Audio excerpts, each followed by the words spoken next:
pulled me into it. I mean, everybody has his own story. That had to do with that lab. Well, no, it wasn't there. It was over in Building 20 when the gentleman whose lab I told you where I got my degree, right across the hall from you guys. That was Gerald Zacharias. It was, okay, I'll tell you the whole story. As a kid, for reasons that had to do with my love of music, I got very interested in reproduction of music. And you have to remember this was in the 40s, late 40s. I got interested in hi-fi, which later became a big business. And so I had all sorts of what I would call street knowledge. Street knowledge. I don't mean real knowledge. That's stuff what you pick up in scientific, like popular science, or you pick up from a radar manual that's put out by the military.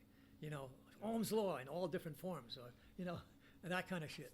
And anyway, I knew that sort of stuff, but anything deep I didn't know. But there was a very interesting thing that was happening in New York. I came out of New York. And we came to the United States in '39, but this was in the 40s. I don't know if that's something people don't remember, but New York. Neither are you from? I didn't ask you where you're from. From Boston, actually. You're actually in Boston, and he's from Essex. So, okay, so you guys are Boston. Okay, I think things happened here a lot later than they happened in New York. But in New York, what happened is that Edison got the east side of New York City electrified in the teens and the 20s of the last century. He had managed finally to lay cables, and the very first installation they made on the east side of New York, if you ever go to New York, you'll find out the fancy part. All the rich guys and girls live on Fifth Avenue, Madison Avenue, Lexington Avenue, and Park Avenue. That's where the rich people live. That's the east side of Manhattan. And the people who actually work with their hands and heads but have to work, they live on the west side. Okay. And they didn't have as much money as the people on the east side. So Edison decides he's going to electrify the east side first because he knows those people will pay for it. And what does he put in? He puts in DC, direct current, okay? And all right, they get DC and they get all these things that work on DC. And then on the west side, much later, about in the 30s, I wasn't there for that, and but that's when they electrified the east side. And by that time, it was Westinghouse and Tesla. It was no longer Eddington. And it was AC, 60 hertz AC, not 50 hertz like the Brits had. So now I come in the scene at the end of my electronics interest. I got really peaked at the end of the Second World War. And I was about, I was 13, 14. And it turned out people were buying electronics again after the war. All the electronics industry had been involved in making things for the war effort. But now, all of a sudden, people have been freed of that. 45 people, you could buy a radio again. And people made radios. Some people made radios that worked on DC, some made people on AC. Well, the average American didn't know the damn difference of AC and DC. And so what happened is the rich guys bought themselves the fanciest radios they could see. And they bought these things with more expensive, and they were AC radios. And they plug them in, and they blow up. The transformer would blow up. Okay? And even though the plug wasn't quite right, but it wasn't like this. It was slightly curved, so you could smash it in. Okay? And that was just another piece of complete nonsense. And so I happened to be going to a private school. I had a scholarship to it because I was an immigrant. And the kids would come in with the busted radios, and they didn't know quite what to do with it. And I would look at them, and I said, I'll fix that for you. And at the time, there was all over New York, downtown New York, all this surplus stuff was coming back from the war. Transformers by the box load. You had varnish on them to avoid bacteria and what happens in high humidity places from gathering on and the capacitors and vacuum tubes, which you guys don't even know about. I have one on my office. You have a vacuum tube set in your office? I have a vacuum tube from Fermi Lab okay, in my office, yeah. Good for you. Anyway, so, and you could buy it was just on the sidewalks. And you could buy transformers that would fix this. So I fixed the transformer, went and then fixed the plug so it was like this. And then they couldn't plug it in unless, whatever. And eventually, what happened is that they then had exchanges between the west side and the east side. And the kids on the east side, you could plug in a AC. You could plug a DC thing into AC. That didn't kill it. The other way around killed it. Right. So so I mean, it made a little smoke, but it wasn't as fierce a problem. Okay. So at any rate, eventually I started making a business out of fixing radios. I was in a tough neighborhood. I lived on the border between Harlem and Central Park, and I would bring these radios under my arm from school for the subway. And there was these Puerto Rican kids and some of the black kids. They would try to grab the radio from me, and so I would tell them, "Look, you leave me alone. I'll fix a radio for you." And boy, that was a real mistake because they would catch me. They would give me these radios that they'd stolen, and I'd have to fix them. So anyway, that was a whole. But the thing that got me started in electronics, and then the real thing that got me started in electronics was a movie theater in Brooklyn that had a fire behind the screen, and talking pictures were already going on. So there were some beautiful Altec Lansing speakers, 15-inch speakers with woofers and tweeters that were burned out. The cones were burned out, but the rest of it was okay. And that you could get for just unscrewing the speakers from the back of the screen. I knew about this because a guy told me about it. So a friend of mine and I got about 6, 7 real big loudspeakers. I mean, could put new cones in because he could get that. And then I made a FM set, and we could pick up the New York Philharmonic, which was live, not records, not tape recording, live. You could pick up the NBC, which had Toscanini, and you could pick these people up as live. And by God, I had my room, I had a speaker and an FM set, and I would invite people in to listen to these concerts. They couldn't believe their ears. And so it didn't take long before everybody wanted exactly that. But make me one of those. And I made a few of them, and then I got into trouble. And I got into trouble with phonograph records. I know those are things you probably nowadays. Oh yeah, now it's become popular again. They're coming back. They're coming back in the vinyl form. They will never come back in the original form, which was the shellac form. Okay, the shellac. You know, the early. If you go in an old house or look at old records, the '78 records, they were all grooved. Just so they had a bigger needle, a 3 millimeter, a 3 mil needle rather than a 1 mil needle. I think. I know they went at 78 RPM, not 33 1/3. But they had a problem. Their problem was that they were made with shellac.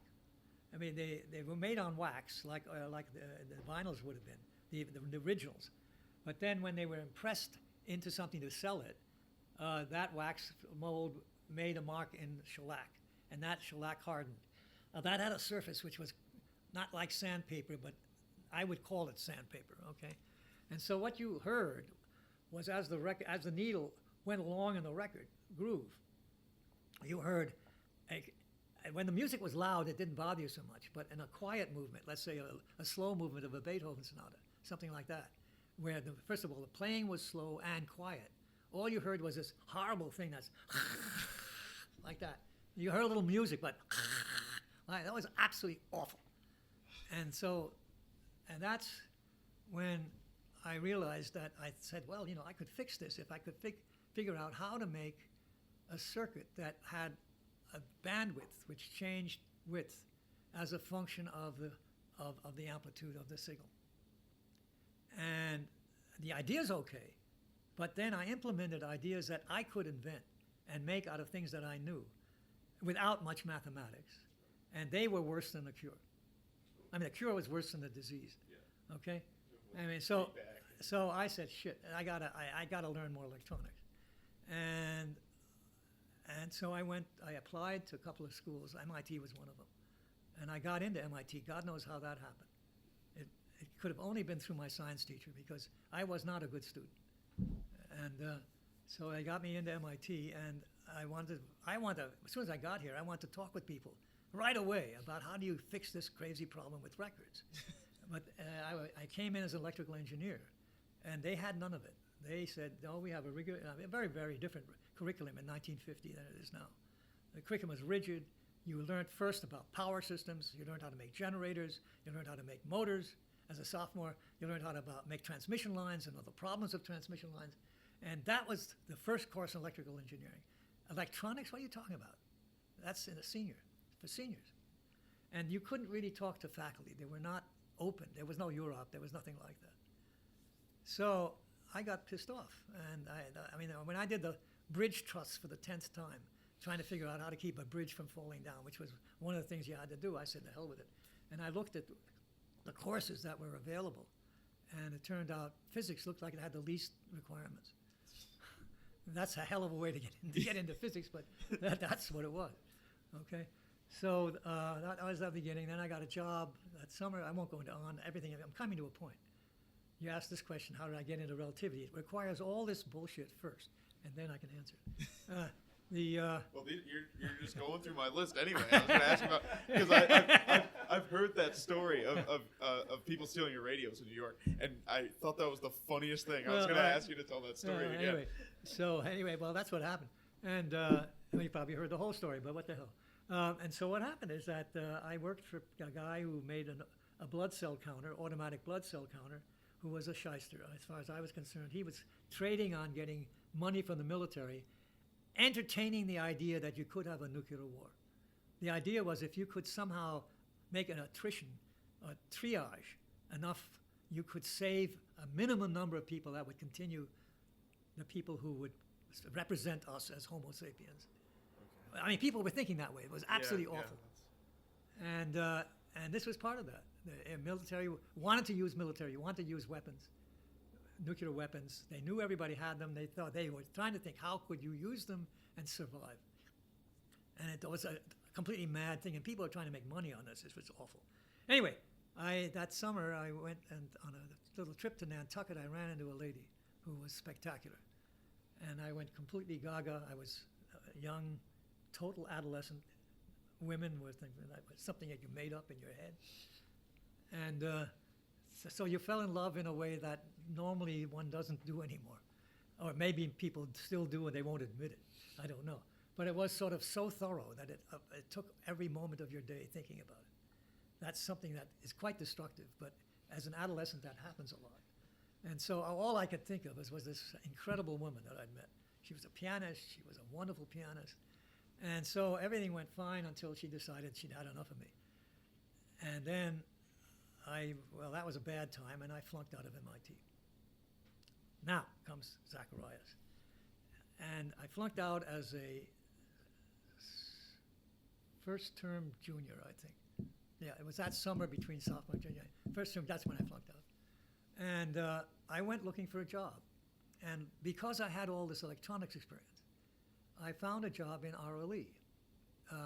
I knew about RLE because of of being drafted for the Korean War, and I was doing ROTC here in Building 20.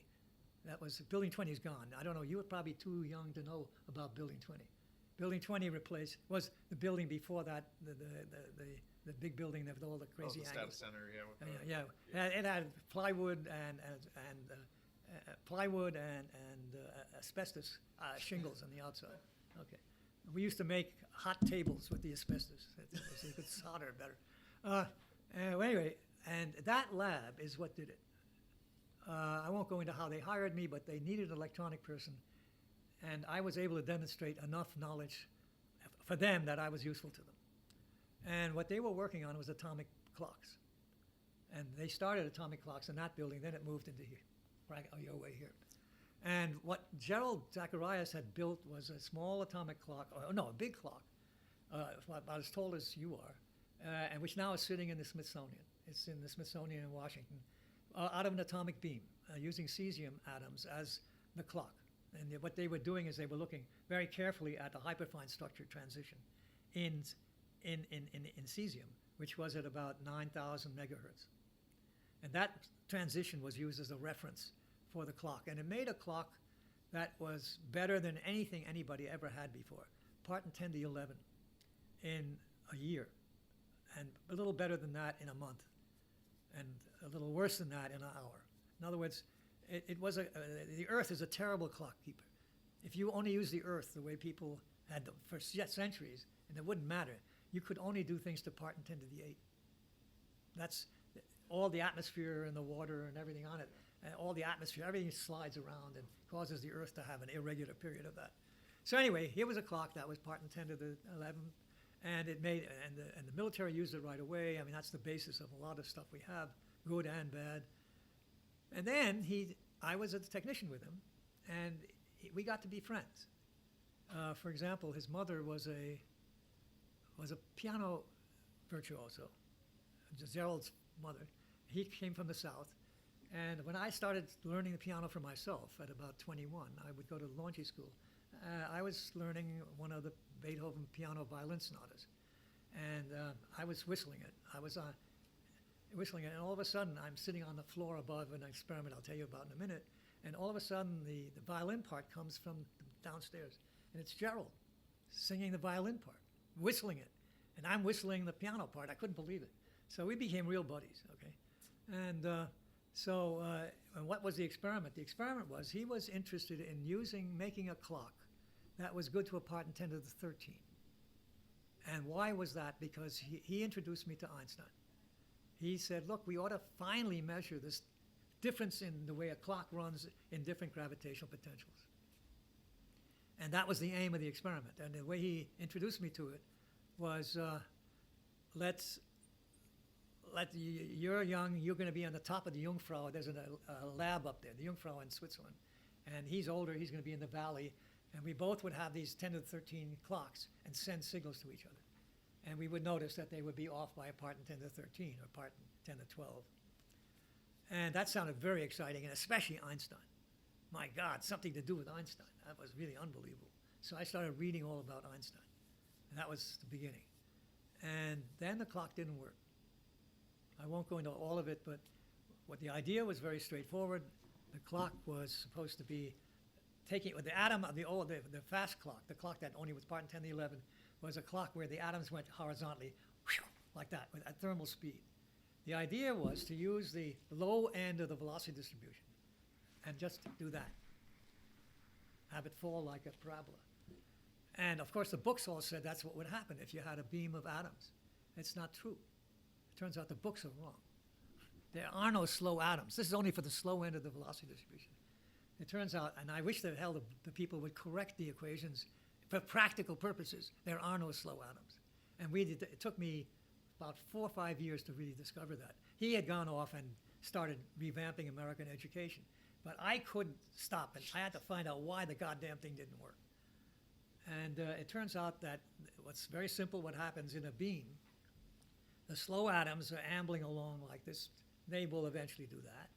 But there are a hell of a lot more fast atoms, and they're peppering these guys, and then you throw them out of a beam. That's what happens. So there are no slow atoms in a beam of atoms. Just none.